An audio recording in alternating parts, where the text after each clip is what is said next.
Hi viewers, இன்றைக்கி நான் உங்களுக்கு நட்ஸ் பப்ஸ் எப்படி செய்கிறதுன்னு செஞ்சு காட்ட போகிறேன். வாங்க பார்க்கலாம்.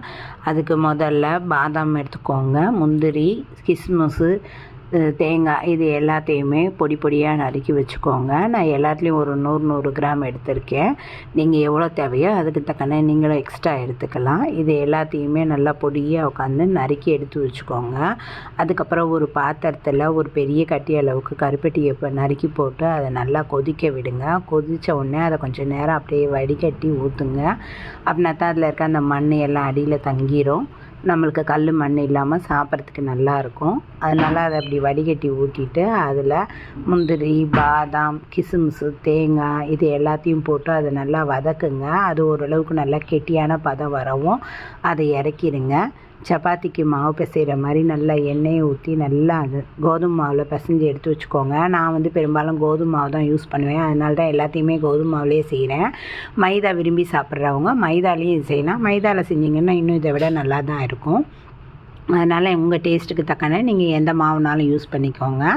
அதை இப்படி நல்லா உருட்டிட்டு அதுக்கு நடுவில் நம்ம ரெடி பண்ணி வச்சுருக்க அந்த நட்ஸு கலவையை எடுத்து வச்சு அதை நல்லா இப்படி மடித்து எடுத்து வச்சுக்கோங்க. இதை 4-5 பீஸ் முதல்ல ரெடி பண்ணி வச்சுக்கோங்க.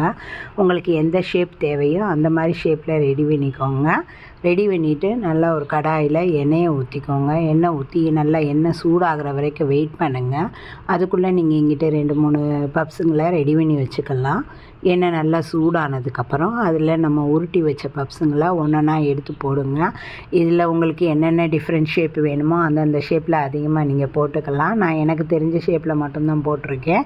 நீங்கள் உங்கள் விருப்பத்துக்கு தக்கன எப்படி செய்யலாமோ இதெல்லாம் நம்ம இஷ்டம்தான். அதனால் அதுக்கு தக்கன பார்த்து நம்ம செஞ்சுக்கலாம். இதை ஓரளவு மீடியம் ஃப்ளேம்லேயே வச்சு இதை வருங்க. அப்படின்னா தான் இது நல்லா ப்ரௌனாக வரும்.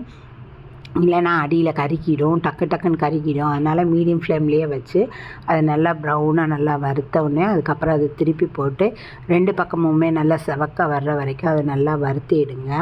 இது சாப்பிட்றதுக்கு நல்ல டேஸ்ட்டாக தான் இருக்குது. நம்ம கடையில் வாங்கி சாப்பிட்றத விட வீட்லேயே செஞ்சு சாப்பிட்டோம்னா இன்னும் சூப்பராக தான் இருக்கும். ஏன்னா எண்ணெயெல்லாம் நம்ம நல்ல எண்ணெய் யூஸ் பண்ணுவோம். அவங்க பலவசமாக யூஸ் பண்ண எண்ணெய்களையே யூஸ் பண்ணிகிட்டு இருப்பாங்க. அதனால் நம்ம வீட்டில் நம்ம யூஸ் பண்ணுற எண்ணெய் நல்லதாக தான் இருக்கும். அதனால் இது வீட்லேயே நீங்கள் செஞ்சு சாப்பிடலாம். இது நீங்கள் வீட்டில் சாப்பிட்டு பழகிட்டிங்கன்னா உங்களுக்கு கடை டேஸ்ட்டே பிடிக்காது. அந்தளவுக்கு இது சூப்பராக இருக்கும். இது ஈவினிங்கில் ஸ்நாக்ஸாக நீங்கள் யூஸ் பண்ணிக்கலாம். குழந்தைங்களுக்கு நட்ஸாக கொடுத்தா அவங்க சாப்பிட மாட்டாங்க. இப்படி செஞ்சு கொடுத்தீங்கன்னா உடனே விரும்பி சாப்பிடுவாங்க. இது நல்லா இனிப்பு போட்டு கருப்பட்டி போட்டிருக்கிறதுனால செம்ம இனிப்பாக நல்லா டேஸ்ட்டாக தான் இருந்தது. உடனே கடை வீட்டில் செஞ்ச உடனே இது காலி ஆகிடும். நீங்களே எப்படி இருக்குன்னு இது செஞ்சு ட்ரை பண்ணி பாருங்கள்.